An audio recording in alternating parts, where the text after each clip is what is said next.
Alright, let's talk about something that's got the NFL world buzzing right now. You might have seen the headlines. Browns rookie wide receiver KC Concepcion went down during practice, and it looks like it could be his shoulder. But here's the thing, this isn't just another injury report. This is about a player who's been hyped up as a game changer, and now we're left wondering what this means for him and the team.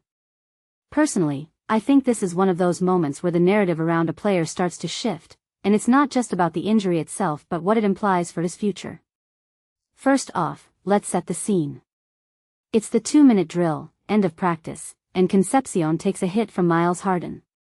He lands awkwardly, grabs his shoulder, and stays down. Now, if you've ever watched football, you know that moment when a player doesn't get up right away. It's like the whole field holds its breath. And that's exactly what happened here. But here's where it gets interesting. Concepcion didn't rush off the field. He stayed, chatted with Duce Staley and others, which makes you wonder, was it just a scare, or is there more to the story? What many people don't realize is that these moments often become turning points in a player's career, whether it's a minor setback or something bigger. Now, let's talk about Concepcion's potential.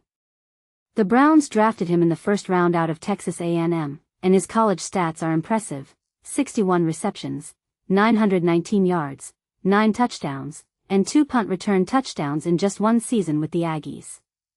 But if you take a step back and think about it, his entire college career is even more impressive. Across 3 years, including 2 at North Carolina State, he racked up 2,218 receiving yards, 431 rushing yards, and 28 touchdowns. That's the kind of versatility that makes coaches drool. In my opinion, Concepcion has the potential to be a real difference maker in the NFL, but this injury could throw a wrench into that narrative. What makes this really interesting is the timing. We're still in the preseason, and rookies are under a microscope. Every practice, every play, is a chance to prove yourself. But now, Concepcion might be sidelined, even if it's just for a little while. From my perspective, this raises a deeper question: how will this affect his development? Rookies need reps, they need to build chemistry with their quarterback, and they need to get comfortable with the speed of the game. If he's out for any length of time, that's valuable time lost.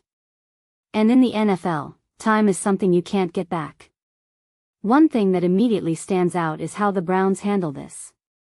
Are they going to play it safe and give him time to recover fully, or are they going to push him to get back on the field? Personally, I think they'll take the cautious approach, especially with a first-round pick. But what this really suggests is that the Browns' offense might look different than expected early in the season. Concepcion was supposed to be a key piece of that puzzle, and now there's a question mark. A detail I find fascinating is how injuries like this can change the trajectory of a player's career.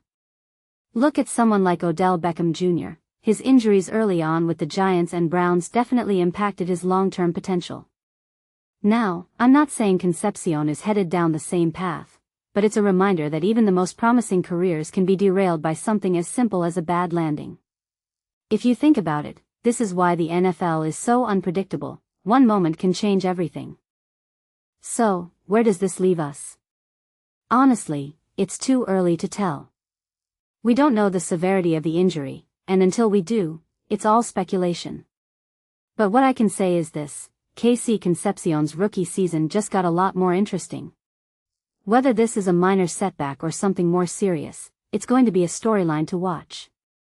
And for the Browns, it's a reminder that in football, nothing is guaranteed. So, what do you think? Is this just a scare, or could it be something bigger? Let me know in the comments below, and let's keep the conversation going.